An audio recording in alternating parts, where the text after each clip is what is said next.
Vous avez vu que le thème, c'était ce que les recruteurs attendent de moi, qui est un thème éminemment important lorsque l'on cherche un emploi et surtout quand l'exercice représente la première percée vers le monde de l'entreprise.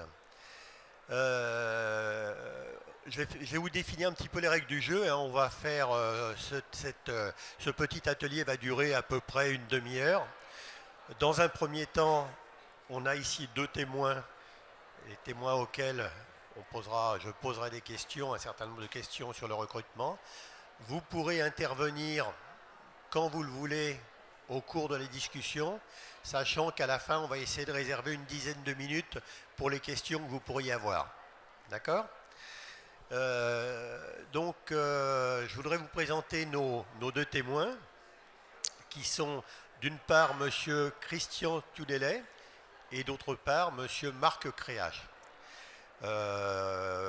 Ces deux témoins ont tous les deux une carrière dans le monde de l'industrie. Pour M. Tudelet, une carrière plutôt orientée commercial, marketing et direction d'entreprise. Et pour ce qui est de M. Cléache, une carrière scientifique, puisqu'il est chimiste de formation. Il a occupé un certain nombre de postes dans des grosses entreprises du domaine de la chimie. Et ils ont souhaité, l'un et l'autre, il y a quelques années, monter des entreprises qui sont des entreprises entre guillemets de conseil, lesquelles entreprises sont basées un petit peu sur le même principe, comment faire coller idéalement, dirons-nous, le profil d'un candidat avec le besoin de l'entreprise. Et quand je dis le profil du candidat, vous allez voir que la subtilité n'est pas simplement dans le CV et dans les compétences techniques, mais bien au-delà, et c'est ce sur quoi ils vont particulièrement insister. Je dis des fois, le premier de la classe n'a pas forcément le profil idéal pour occuper un poste. La personnalité intrinsèque de l'individu et la personnalité, on va dire aussi la personnalité de l'entreprise. Il faut que ces deux personnalités collent bien, c'est pas évident. Et comment est-ce que l'on fait pour reconnaître le bon profil pour une entreprise donnée, que ce soit une entreprise de recherche, de production commerciale ou tout autre. Alors, je vais orienter la discussion en posant un certain nombre de questions à l'un et à l'autre de nos intervenants. Et je vais commencer par Christian. Je vais appeler par leur prénom, ce sera plus facile et plus court. Je vais commencer par Christian. Et ma première question à Christian, c'est pourquoi, au-delà des compétences techniques et ou scientifiques, puisqu'on est dans le domaine des scientifiques, le savoir-être est-il primordial pour l'entreprise ?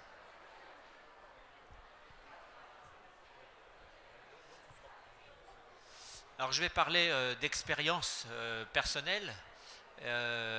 J'ai fait une école de commerce et à la sortie de l'école de commerce, on est tous avec le même diplôme, tous avec la même formation, tous avec les mêmes compétences, marketing, finance, etc.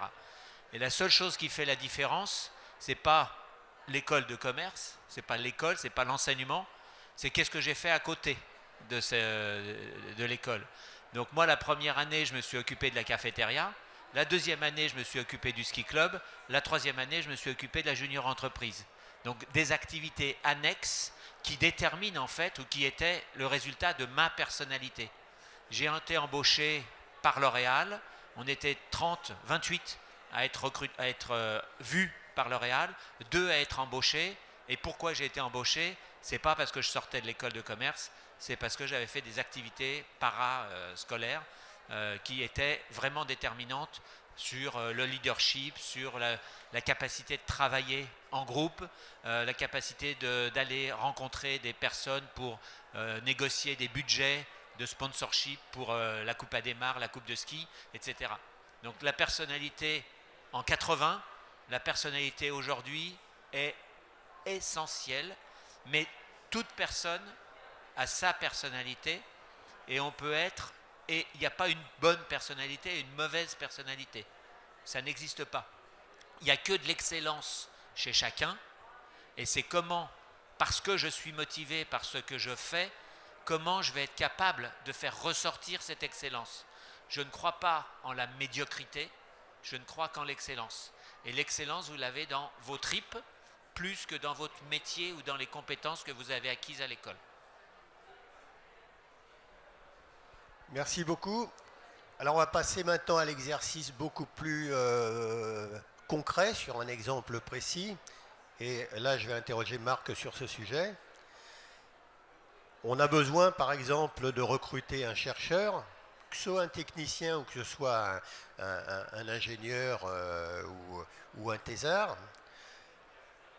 Quelles sont, au-delà des compétences scientifiques et techniques, là aussi, les qualités requises que l'on attend d'un chercheur dans une entreprise donnée pour être bien à sa place et pour être sûr de ne pas s'être trompé sur le recrutement?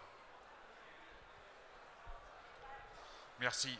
Bon, déjà, je vais me présenter rapidement. Donc, Marc Créache, aujourd'hui, je suis directeur général du cabinet Chemical Talents, donc un cabinet qui recrute pour les entreprises des profils comme les vôtres.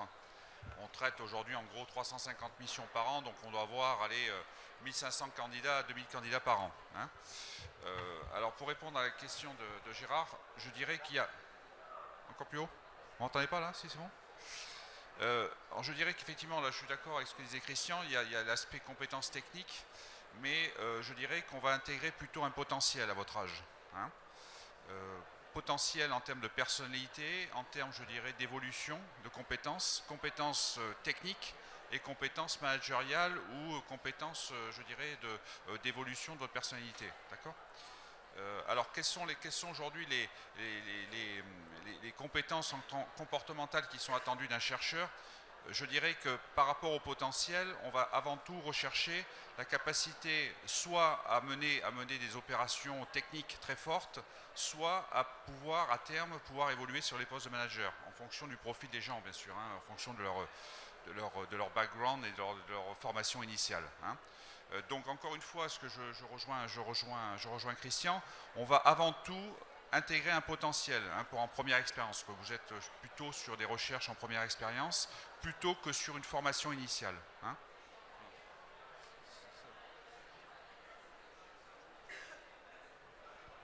Moi, je vais rajouter quelque chose aussi.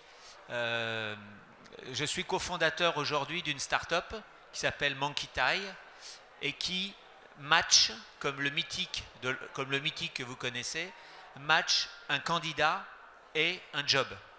Et on match sur la personnalité, on match sur les motivations en fonction de l'autre côté, la culture d'entreprise.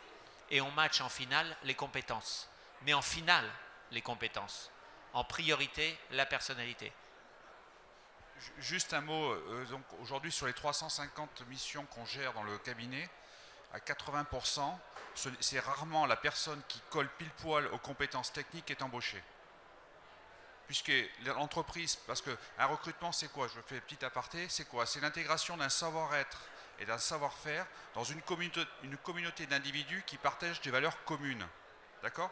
Donc je dirais que l'entreprise est prête à faire l'impasse sur les compétences techniques et favoriser plutôt des valeurs que va partager l'individu pour s'insérer au mieux dans l'entreprise. Et l'exemple, c'est Jean Boss, je suis RATP, j'ai besoin de chauffeurs de bus, je n'ai pas besoin de savoir si la personne que je vais recruter a son permis bus ou pas, ou poids lourd. J'ai besoin de savoir que la personne est capable de gérer ou d'amortir ou de casser les conflits potentiels qui peuvent arriver dans le bus quand deux personnes montent et commencent à se friter. Donc moi, RATP, j'embauche des gens qui vont calmer le jeu et ensuite je vais les former pour apprendre à conduire un bus. Et dans le nucléaire aujourd'hui, c'est la même chose. Je vais d'abord recruter des gens qui ont une assise assez forte pour pouvoir parler positivement du nucléaire auprès de leur entourage avant de s'occuper s'il est extrêmement technique ou quoi que ce soit. Alors il y a bien sûr des métiers très techniques et il faut avoir ce background, mais il y a des métiers, tous les métiers aujourd'hui, la personnalité est très forte. Et on ne change pas sa personnalité, elle mature avec l'expérience, avec l'âge, mais vos compétences, vous en avez aujourd'hui plus que vous n'imaginez, et vous en aurez demain encore plus, et les entreprises vous apporteront des compétences additionnelles, techniques ou humaines.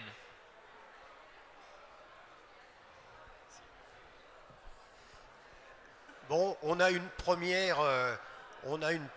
idée de ce que l'entreprise, d'une façon générale, attend de nous ou attend de vous. Je pense que vous avez compris à travers ce qui a été dit que vous n'êtes pas recruté à un temps T pour ce que vous êtes capable de montrer et de démontrer au moment du recrutement, mais l'entreprise qui va investir, elle va investir sur le moyen, sur le long terme, et il faut que le recruteur soit capable d'imaginer ce que vous allez devenir dans les mois, les années à venir, et de quelle façon. Alors c'est un exercice extrêmement difficile, hein, je ne vous le cache pas, hein, mais comment et de quelle façon vous allez pouvoir évoluer.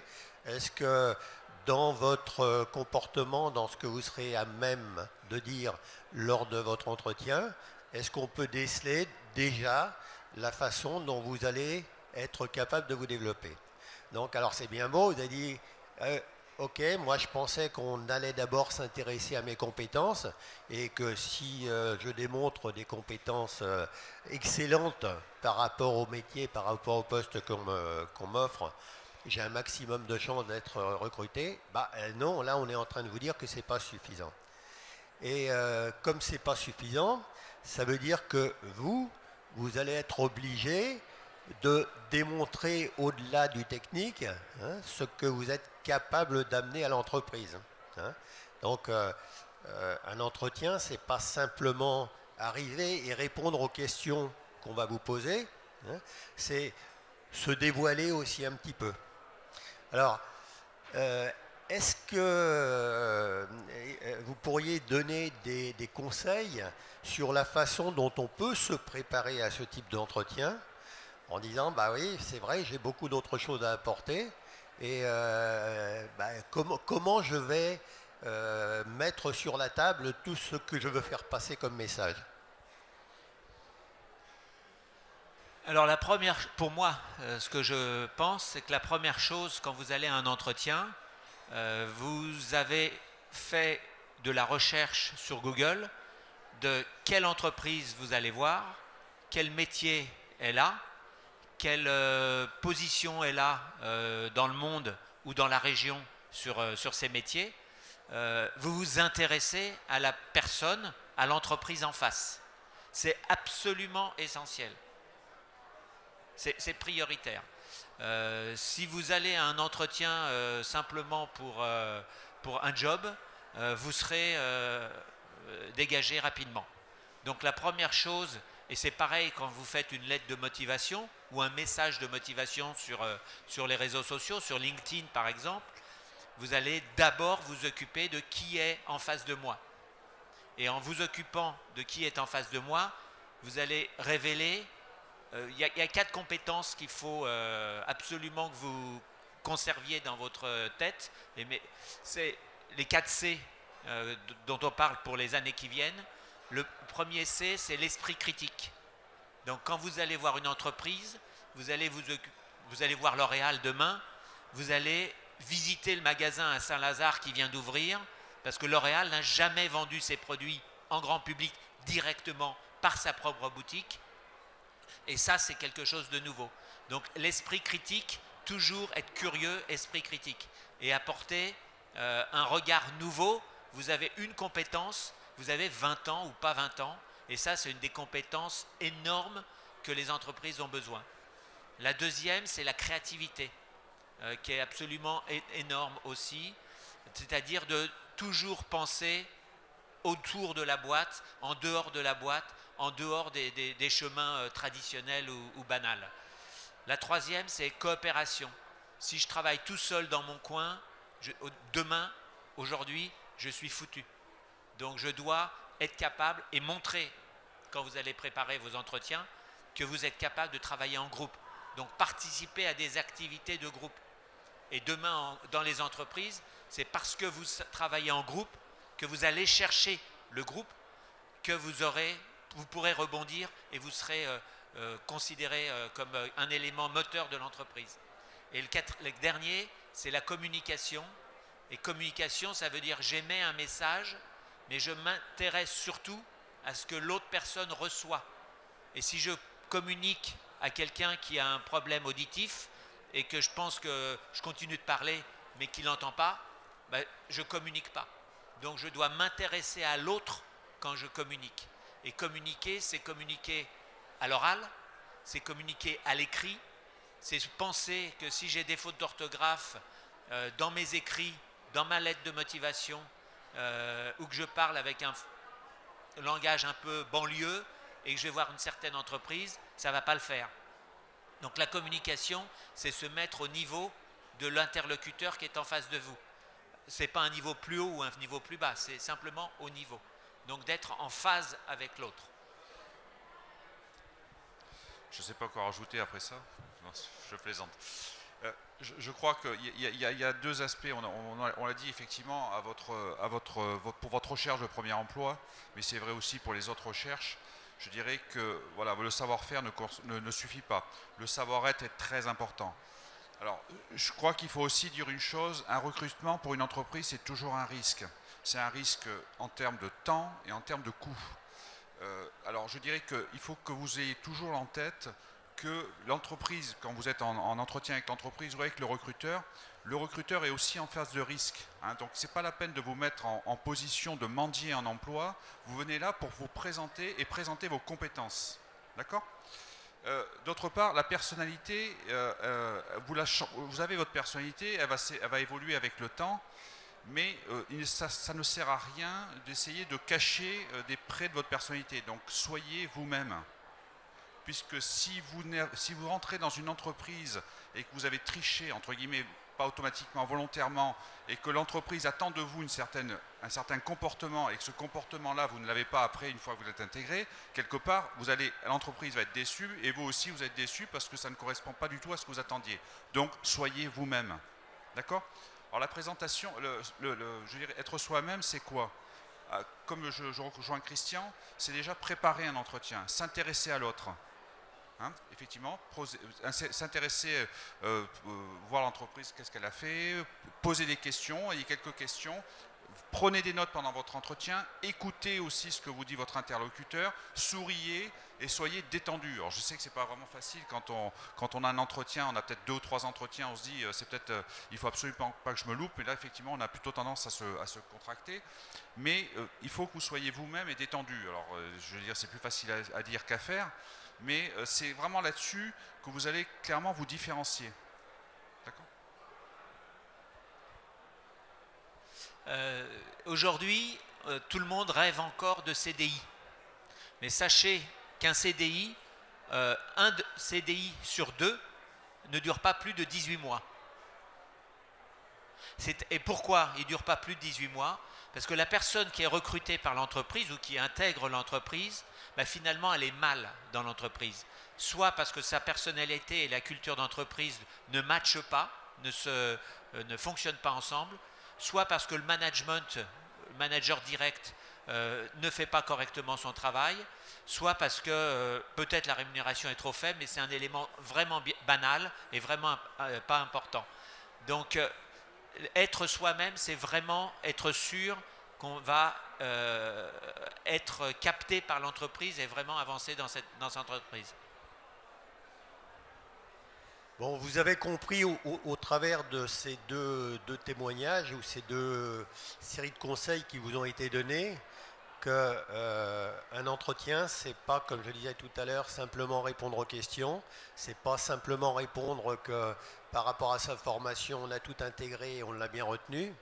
Ça veut dire que chacun d'entre vous a des messages à faire passer sur sa propre personnalité, sur ce qu'il peut, le plus qu'il peut apporter par rapport à l'entreprise. Donc ça, vous n'allez pas le découvrir au moment de l'entretien. Ça sous-entend qu'il y a un travail de préparation, il y aurait même un travail de préparation important. Hein. Il va falloir faire un peu d'introspection, il va falloir travailler avec la famille, les amis, en disant j'ai forcément des caractéristiques qui me différencient par rapport aux autres. quelles sont ses caractéristiques et qu'est-ce que je peux apporter à l'employeur et qu'est-ce que je peux expliquer à l'employeur ou quel type d'exemple ou quel type de démonstration je peux faire pour montrer que finalement il a intérêt à me recruter parce qu'au-delà de mes connaissances, je vais lui apporter autre chose. Donc, il n'est pas interdit de venir à un entretien, je dirais même c'est même plutôt conseillé, venir à un entretien avec sa petite feuille, son petit papier, et en précisant un certain nombre de points que vous devez impérativement faire passer à l'employeur, des informations que vous devez lui donner. C'est pas un monologue, hein, c'est pas la réponse à un interrogatoire, ça doit être un dialogue. Hein. Et du dialogue, d'ailleurs, vous verrez, l'employeur il va finalement rebondir sur ce que vous allez lui dire pour poser d'autres questions et éventuellement approfondir. Hein. Donc, la préparation, c'est absolument essentiel. N'allez jamais à un entretien les mains dans les poches en disant, de toute manière, il va me poser des questions, je répondrai. Hein, parce que peut-être que la question que vous aimeriez qu'il vous pose ou qu'elle vous pose, bah vous ne l'aurez jamais. Vous allez sortir de l'entretien complètement frustré en disant, bah ouais, mais il ne sait pas que parmi mes qualités, il y a celle-ci, je sais faire ça. Donc, notez et ne sortez pas de l'entretien sans avoir fait passer les messages qui sont pour vous les messages essentiels. Je dirais que là, on parle du recrutement et de la phase de recrutement. Bon, il y a quand même je pense que Christian n'est pas concerné par ce point-là, mais avant le recrutement, il y a aussi le message que vous faites passer à travers vos CV.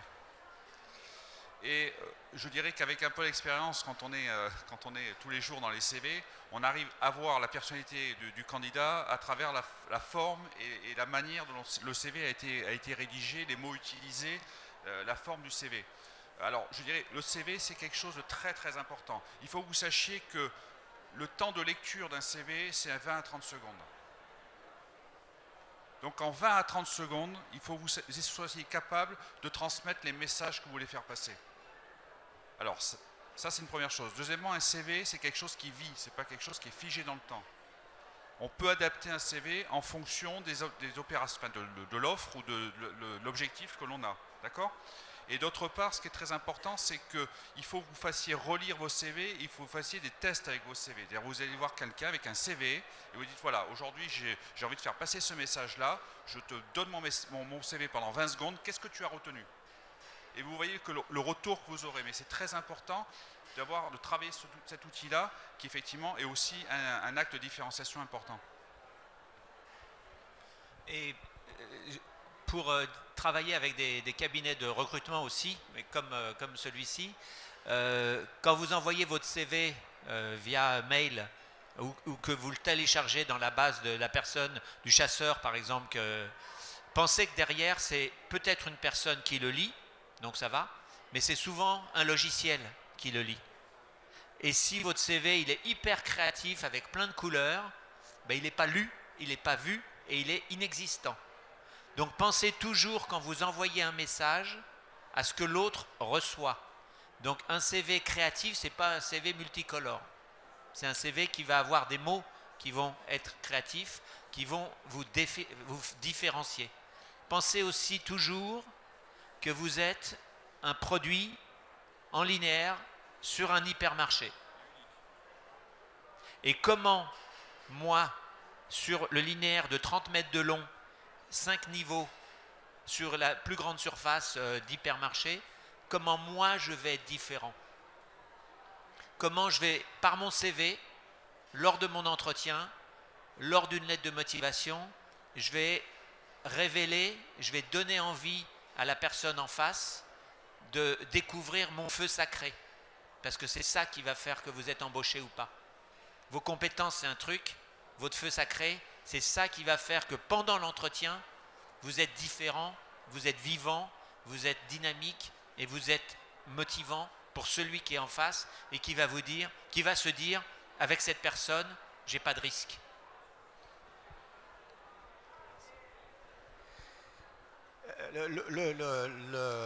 J'apprécie la remarque sur la créativité parce qu'elle est extrêmement importante et je partage totalement tout ce qui a été dit. Soyez sobre soyez sobre, ça ne sert à rien effectivement d'enjoliver le CV avec des jolies couleurs. Aujourd'hui, bon, vous le savez mieux que quiconque, les outils numériques se développent à grande vitesse pour tout ce qui concerne les propositions en matière d'emploi, que ce soit de la part des entreprises, de la part éventuellement des écoles, de votre part par rapport au CV que vous allez envoyer sur le net. Donc, devant cette multiplication, on peut être un peu perdu et se dire quelle est la meilleure façon de gérer cette information. Marc, est-ce qu'il y aurait éventuellement une façon intelligente d'utiliser le net, les réseaux sociaux pour se faire connaître? Alors, aujourd'hui, les réseaux sociaux sont un autre mode de communication pour vous au niveau des employeurs, enfin recruteurs et employeurs.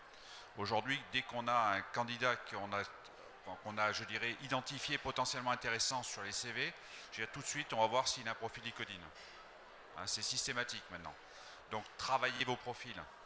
Et quand je dis travailler vos profils, ce n'est pas uniquement mettre des informations sur LinkedIn. Faites vivre votre profil. Faites des petits articles, faites des posts, faites quelque chose qui vive. D'accord ? Alors, effectivement, vous avez aussi le profil Facebook aussi qui est je l'ai assez souvent regardé, mais effectivement Facebook, ne mettez pas vos photos de vacances, mettez pas le dernier anniversaire de maman avec papy, parce que bon, je dirais, ça peut être intéressant, mais professionnellement, alors soit vous faites deux profils, mais en tous les cas, il faut aussi que aujourd'hui, avec tous les outils, vous êtes beaucoup plus visible une fois que vous avez été détecté. Alors effectivement, l'objectif, c'est que vous fassiez déjà détecté, mais une fois que vous êtes détecté, là, vous avez la possibilité d'être beaucoup plus visible qu'il y a encore quelques années. D'accord ? Donc, travaillez vos profils. Voilà. Donc, moi, je conseille effectivement d'être très attentif sur les différents profils que vous avez sur les différents réseaux sociaux, mais surtout, faites attention à ce que vous communiquez, et surtout, ayez une communication professionnelle sur les réseaux sociaux.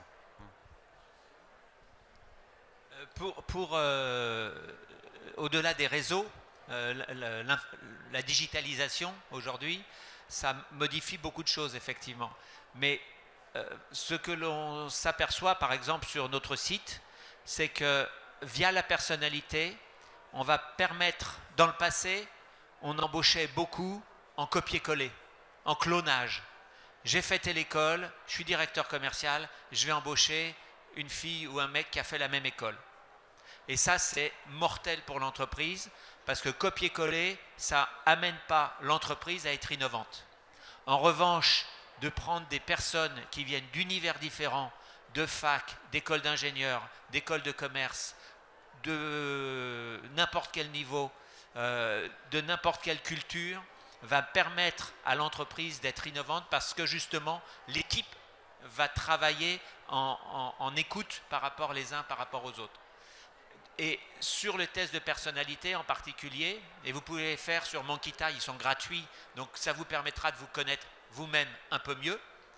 Mais sur ces tests de personnalité, ça permet aussi à quelqu'un qui n'a peut-être pas tel ou tel diplôme de rentrer sur un process de recrutement pour un métier particulier parce que l'entreprise ou la table ronde va, le système mis en place, va permettre à la personne d'être formée pour devenir chauffeur de bus, pour devenir magasinier, etc. Donc ça permet de faire rentrer des gens hors de la zone de confort et d'ouvrir justement le cercle des possibles à chaque personne. Et ça, c'est extrêmement important. Bon, donc vous avez compris qu'effectivement la consanguinité aujourd'hui, c'est pas quelque chose que l'on essaye de favoriser. On sait que ça se termine toujours mal. Alors, bon, on pourrait parler, on pourrait rester 2 heures à vous faire part de tout ce qu'on a envie de vous dire sur la façon de recruter, de vous préparer, mais on n'a pas le temps, on n'a qu'une demi-heure. Donc je voudrais qu'on consacre un petit peu de temps maintenant pour répondre à vos questions. Donc, on va passer à l'exercice questions-réponses.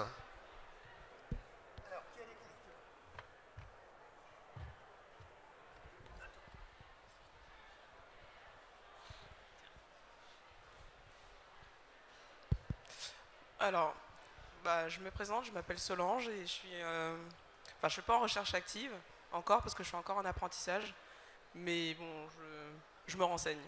Et j'avais une réflexion, enfin c'est une question.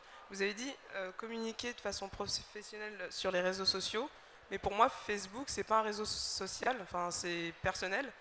Et enfin je sais pas, donc du coup, bon, qu'un recruteur aille voir mon profil LinkedIn, je comprends parce que c'est un réseau professionnel, mais Facebook c'est pas un réseau professionnel, donc d'être jugé sur mes photos Oui, Facebook. non, quand je dis ça, c'est effectivement, il faut faire attention à ce quand même ce que vous mettez sur les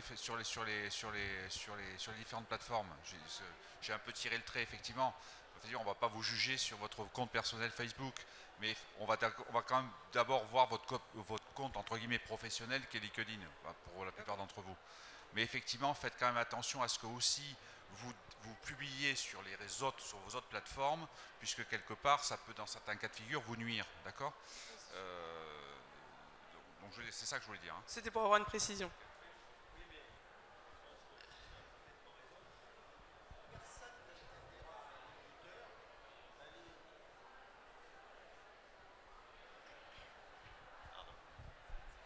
Oui, personne n'interdira à un recruteur d'aller jeter un œil quand même, quoi. Hein. Donc voilà, pensez-y, ça va vous suivre pendant un certain nombre de mois ou d'années, donc prudence, quoi. Mais je voudrais prendre un exemple justement par rapport à Facebook. Il y a une société, une start-up qui commence à être sérieuse, qui s'appelle Yatedo et qui aujourd'hui a 800 millions de profils dans sa base. Donc ce n'est pas uniquement niveau français, donc plutôt européen. Et un hypermarché dans le nord de la France cherchait un poissonnier. Et via les réseaux normaux, le magasin ne trouvait pas le poissonnier. Et donc ils ont fait appel à Yatedo pour chercher un poissonnier. Et en fait, Yatedo a trouvé en 24 heures à peine un poissonnier, non pas parce qu'il avait un profil LinkedIn, mais parce que les enfants du poissonnier avaient un profil Facebook dont il parlait de papa comme étant poissonnier qui cherchait un boulot. Et ce monsieur a été embauché grâce donc à du digital, grâce à Facebook. Donc Facebook est aussi un outil professionnel et vous pouvez avoir, ce que disait tout à l'heure Marc, deux profils, un profil vraiment perso, mais soyez pas trop déconnants sur la partie perso, et un profil semi-pro où vous communiquez d'autres choses sur la culture, sur votre culture générale, sur un musée que vous allez visiter, des choses qui vont vous donner de l'ampleur, qui vont vous donner de l'épaisseur, qui vont faire que l'entreprise, si vous évoluez vers du marketing, se dit tiens, cette personne a ça en plus. Et ça, ce n'est pas des choses que vous mettez, vous allez voir la dernière exposition Werner au Louvre, vous le mettez sur Facebook, vous n'allez pas le mettre sur LinkedIn. Et ça, c'est quelque chose qui va être différenciant pour vous faire embaucher. Donc pensez à ça. Bonjour, moi je m'appelle Amélie, je suis pas encore en recherche active, mais je suis en doctorat et je vais soutenir avant la fin de l'année. Et j'ai une question, c'est qu'est-ce que vous pouvez conseiller aux futurs docteurs pour réussir à donner envie aux industries de nous embaucher?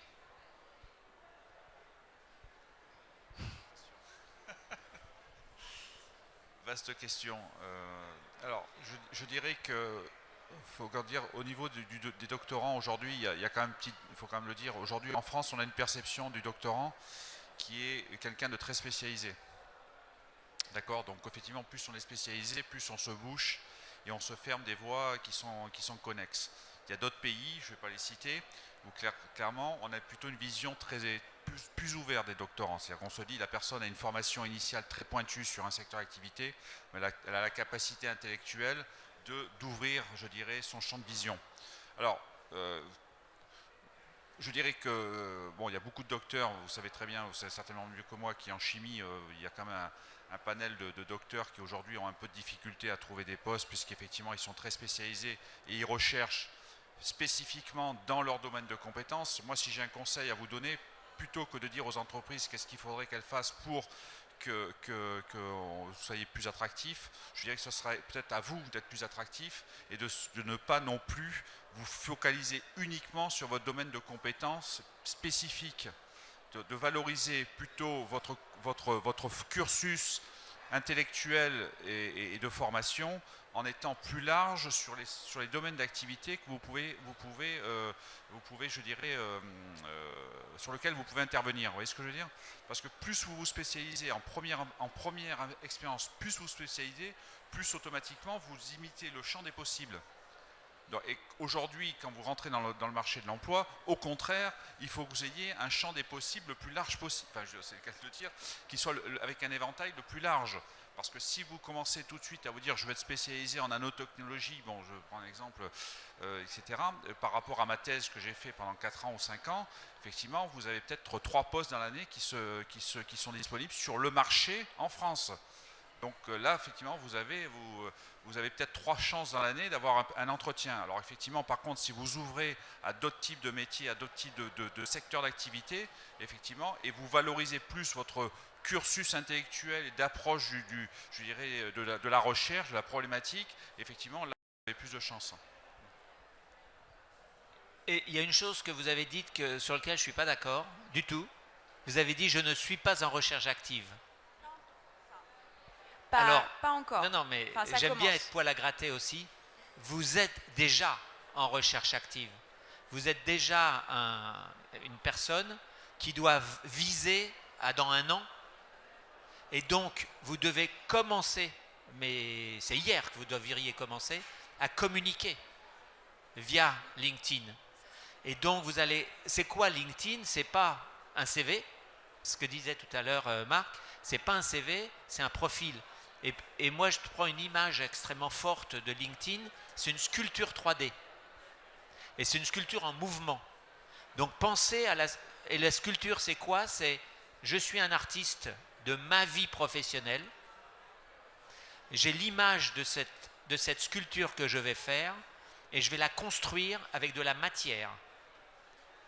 Et cette matière, c'est des articles que je vais relayer qui touchent à mon projet, à mes tripes, à mes convictions, à mes motivations. C'est des articles que je vais écrire, c'est des thèses que j'ai déjà écrites ou des PowerPoint ou des présentations, etc., que je publie sur LinkedIn de façon régulière. Et ça donne de l'ampleur à la personne. C'est votre squelette, c'est votre CV, mais la matière que vous apportez autour, c'est votre profil professionnel. Et c'est en fonction de ça que vous serez visible, lisible, attirant pour l'entreprise qui, demain, dans 6 mois, dans 12 mois, va être intéressée par vous. Mais ça veut dire aussi que vous commencez maintenant à ouvrir votre réseau vers toutes les entreprises ou via les mots-clés dans LinkedIn ou la recherche avancée. Vous commencez à ouvrir votre réseau et vous pensez, c'est pas Michel qui m'intéresse, c'est les gens qui sont en réseau avec Michel qui m'intéressent. Donc vous allez chercher tous les dirigeants de boîtes dans le domaine qui vous intéresse, les concurrents, les chercheurs, les directeurs de la recherche scientifique, vous mettez les mots-clés et vous ouvrez votre réseau.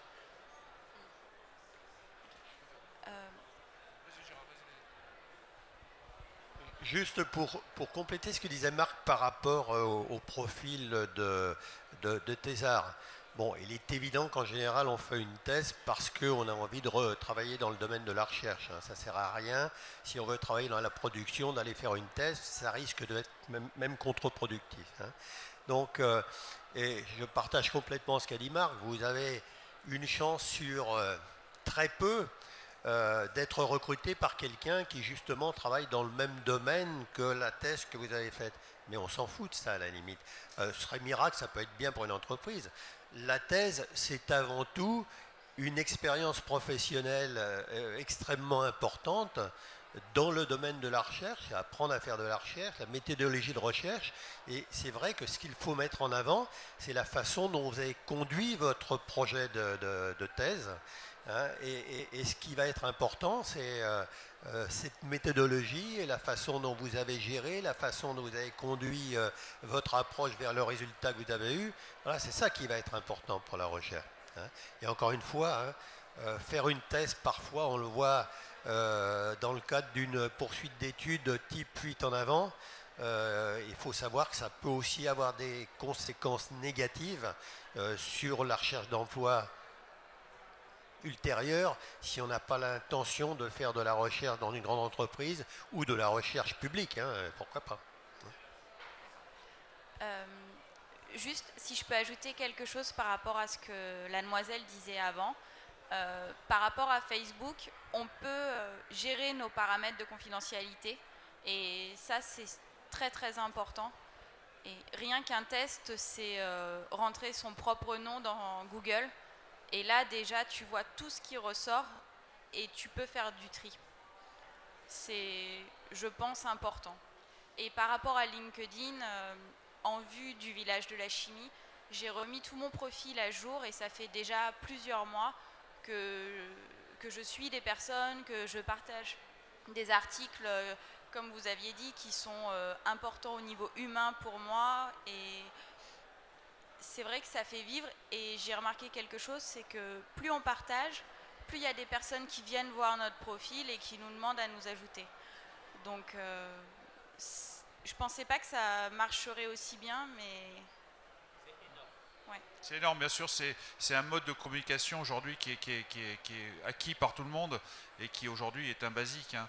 Alors je dirais que, encore une fois, effectivement, quand vous essayez d'élargir votre réseau, je vais faire court, quand vous essayez d'élargir votre réseau, moi en tant que recruteur et chasseur de tête, je reçois peut-être 50, peut-être pas 50, mais au moins 15 demandes de contact de jeunes comme vous, et qui me disent recherche active, il y a rien dedans, je refuse. Parce que si vous voulez, moi ce qui m'intéresse dans mon réseau LinkedIn, c'est des gens qui vont m'apporter quelque chose. Et quand je vois rien dans le profil, pour moi vous apportez rien, donc je refuse.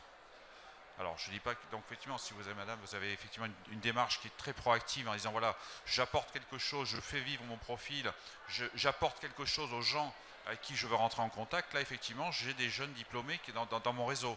Mais tous les gens qui me mettent en recherche active, recherche d'emploi, je refuse.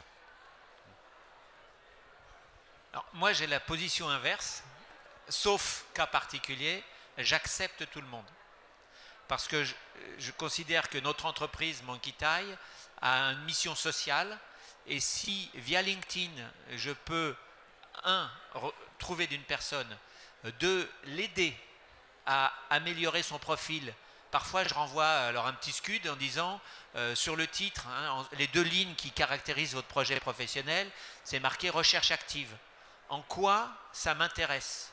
Moi, ce qui m'intéresse, c'est que vous êtes un expert en recherche avancée sur tel domaine de la chimie ou un expert en marketing, grande distribution, en cosmétique, etc. Que vous soyez DG, que vous soyez directeur marketing, enfin directeur de quoi que ce soit, j'en ai rien à faire. Que vous soyez en revanche expert sur un certain nombre de choses, ça peut m'intéresser. Mais ce n'est pas pour moi, c'est pour vous. Donc vous me demandez sur LinkedIn, je vous répondrai toujours oui. Et si je peux vous aider à corriger votre profil, ce sera fait. N'hésitez pas. Bien, on arrive au bout de l'exercice. Alors s'il y a une dernière question, on va la prendre. Voilà, une dernière question, et puis après, on est obligé de passer au second atelier, où vous pouvez rester d'ailleurs si ça vous intéresse, hein. Je vous dis tout de suite, le second atelier, ça s'appelle chercheur, pourquoi pas moi, ou quelque chose comme ça. Donc si vous êtes intéressé aussi par la recherche, vous pouvez faire parfaitement, avec des témoins qui seront différents et qui peut-être peuvent vous aider. Je suis en recherche d'emploi. J'ai fait licence en chimie. Je travaille dans le même laboratoire chimie depuis 14 ans. Ils font les recherches d'amiante dans l'air, matériaux et tout ça. Et, je cherche un emploi dans le même domaine, dans un métier de chimie. Qu'est-ce que vous pouvez donner comme conseil? Déjà le terme, rechercher un emploi, ça c'est un terme qui est à bannir. Bannissez ce terme, je recherche un emploi. Vous proposez un projet. Vous proposez vos compétences.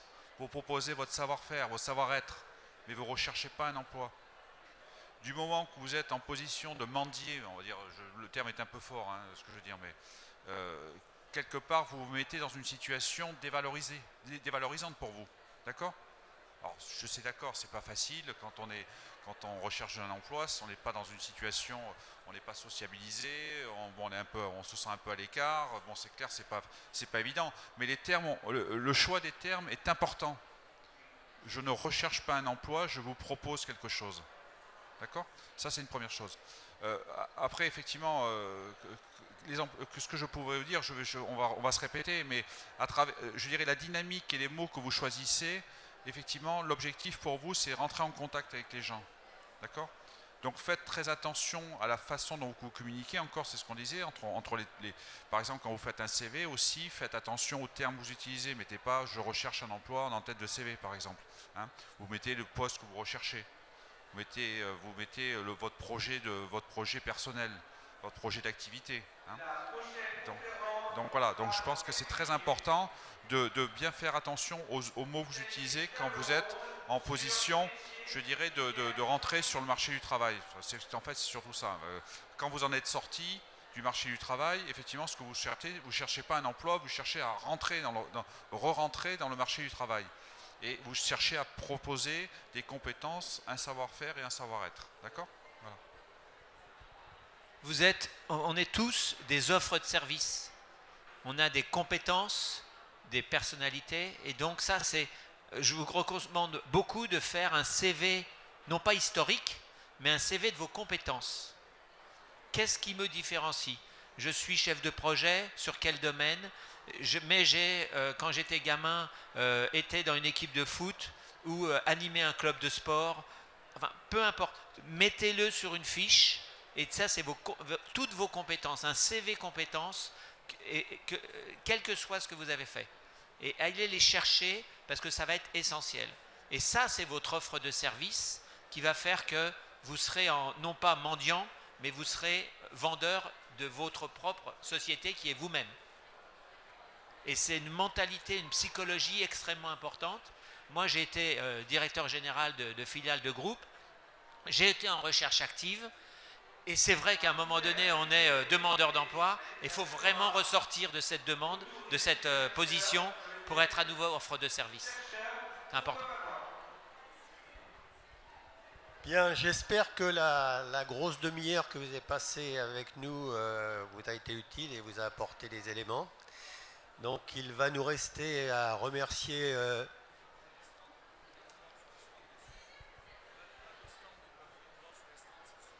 Oui, absolument. Alors, ces messieurs ne sont pas venus uniquement pour vous donner des conseils de recrutement. Donc, ils ont chacun un stand.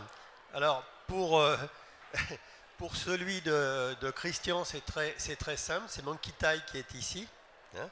Et pour celui de Marc, vous allez le trouver tout au fond à gauche. Hein.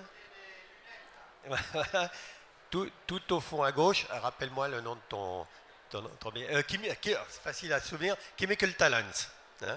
Donc, n'hésitez pas, après, si vous avez encore des questions en plus, hein, n'hésitez pas à retourner dans les stands, aller poser les questions complémentaires, puis aller jeter un petit œil aussi pour... on n'a pas parlé beaucoup de leur société respective. Essayez de comprendre un petit peu mieux, voilà, ce à quoi correspondent ces deux sociétés. Un tout dernier conseil, je vous suggère, si vous le souhaitez, vous allez sur Média Chimie ici, hein, et dans Média Chimie, il y a quelques pages qui s'appellent Recherche d'emploi, mode d'emploi, qui vont reprendre, vous le verrez, beaucoup d'éléments qui ont été donnés ici, hein, et qui vous permettront peut-être de structurer un petit peu et vous donner de la méthodologie pour votre recherche d'emploi. Voilà, donc on va remercier Marc et Christian pour leur contribution.